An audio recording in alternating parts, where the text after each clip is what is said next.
నమస్కారం. తిరుమల లడ్డూ నెయ్యి కల్తీ వివాదం మరోసారి రాజకీయంగా వేడెక్కింది. అసలు ఏం జరుగుతోంది? వివరణ చూద్దాం. కోట్లాది మంది భక్తుల విశ్వాసానికి ప్రతీక అయిన తిరుమల లడ్డూల నాణ్యతపై జరిగిన వివాదం దేశవ్యాప్తంగా చర్చనీయాంశమైంది. ఆంధ్రప్రదేశ్ ఉప ముఖ్యమంత్రి పవన్ కళ్యాణ్ తాజాగా ఈ అంశంపై స్పందించారు. నెయ్యి కల్తీ కేసులో వైఎస్సార్ కాంగ్రెస్ పార్టీకి సీబీఐ క్లీన్ చిట్ ఇవ్వలేదని ఆయన స్పష్టం చేశారు. వాడిన నెయ్యి ప్లాంట్ బేస్ అని నివేదికలు చెబుతున్నాయని, అంతేకాని అది స్వచ్ఛమైనది అని సీబీఐ చెప్పలేదని పవన్ వాదిస్తున్నారు.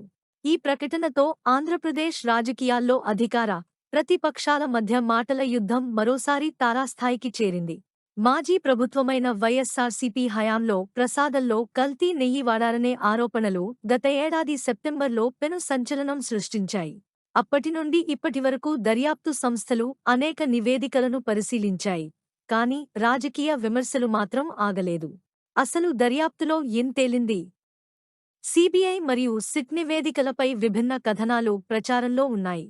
కొన్ని నివేదికలు నెయ్యి కల్తీ అయిందని ధృవీకరించినప్పటికీ, అందులో జంతు కొవ్వు ఉందా లేదా అనే విషయంపై ఇంకా పూర్తి స్పష్టత రాలేదు.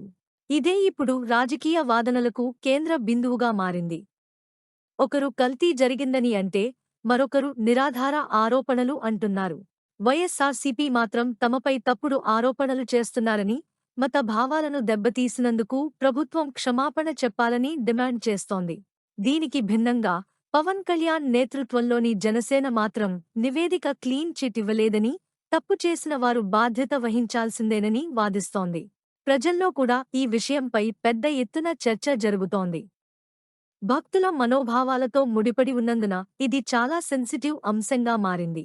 ఈ వివాదం కేవలం రాజకీయ ఆరోపణలే కాదు, మత విశ్వాసాలు మరియు వ్యవస్థల పారదర్శకతకు సంబంధించిన పెద్ద ప్రశ్నగా నిలుస్తోంది.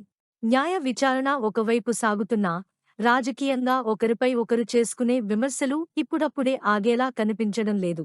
నిజానిజాలు తేలే వరకు వేచి చూడాలి. మరిన్ని రాజకీయ విశ్లేషణల కోసం మమ్మల్ని ఫాలో అవ్వండి. సెలవు.